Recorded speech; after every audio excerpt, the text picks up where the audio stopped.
ఈరోజు మనం కౌటిల్యుని అర్థశాస్త్రంలో ఉపోద్ఘాతం 15వ నియమం గురించి తెలుసుకోబోతున్నాం.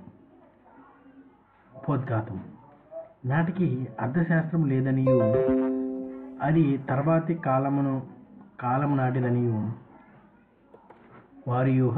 కానీ ఈ వాదములో బలమున్నట్లు కనిపించదు. పతంజలి అర్థశాస్త్రము ఒక ప్రత్యేక శాస్త్రముగా గాక ఇతిహాసములలో ఒక భాగముగా పరిగణించి ఉండవచ్చును. పురాణ ఇతివృత్త ఆఖ్యాయిక ఉదాహరణ ధర్మశాస్త్ర అర్థశాస్త్రము ఇతిహాసన మనబడినవి కౌటిల్యుడు చెప్పి ఉన్నాడు 1-5-12లో. పతంజలి కూడా ఇట్లే భావించి ఉండవచ్చును.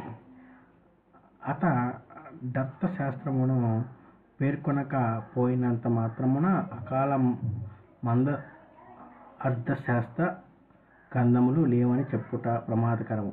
కౌటిల్యునికి పూర్వమందరో అర్థశాస్త్రమును రాసినట్లు తెలియవచ్చుచున్నది.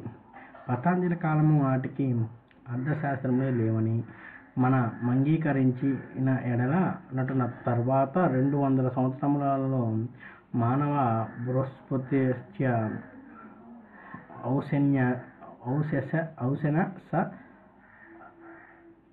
శాస్త్రము లన్నీయు రచించబడినవి నిశ్చయించవలసిన వారు మగుదము.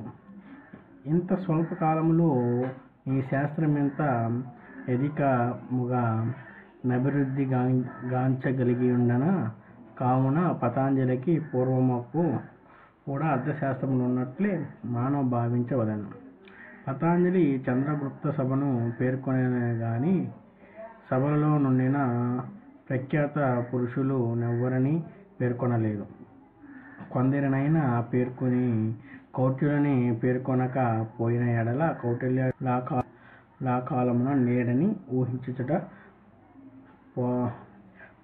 పొసగనేమో కానీ పతంజలి అట్లు చేయలేదు. కావున అర్థశాస్త్ర కాలమును గాని కౌటిల్యుని కాలమును గాని నిర్ణయించుటలో పతంజలి మహాభాష్యమును ప్రస్తావించడం సందర్భోచితము కాజాలదు.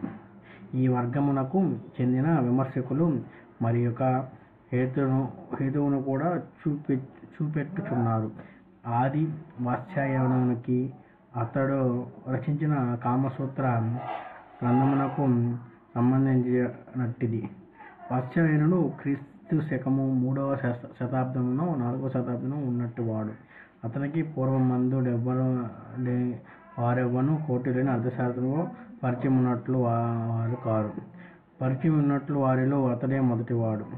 ఇదిగాక అనేక విషయముల్లో అతడు కౌటిల్యుని అనుసరించెను. అతని శైలి కూడా కౌటిల్యుని శైలి వలెనున్నది. వీరిద్దరికి ఇంతటి సన్నిహిత సంబంధము ఉండుచేత కౌటిల్యుని కాలము వాత్స్యాయనుని కాలమునకు అది సమీపముగా నుండవను లేనని విమర్శకుల వాదనం. వాత్స్యాయనుడు 3వ శతాబ్దము వాడు 4వ శతాబ్దము వాడు చేత కౌటిల్యుడు 2వ శతాబ్దము వాడని వీరి నిర్ణయం. కానీ ఇది కూడా బలము లేని వాదము. వాత్స్యాయనుని గ్రంథమునకు కౌటిల్యుని గ్రంథమునకు విషయములలో నలిక సాదృశ్యం ఉండుచేత వారి మధ్య గడిచిన కాలము అతి స్వల్పముగా నుండుట వలన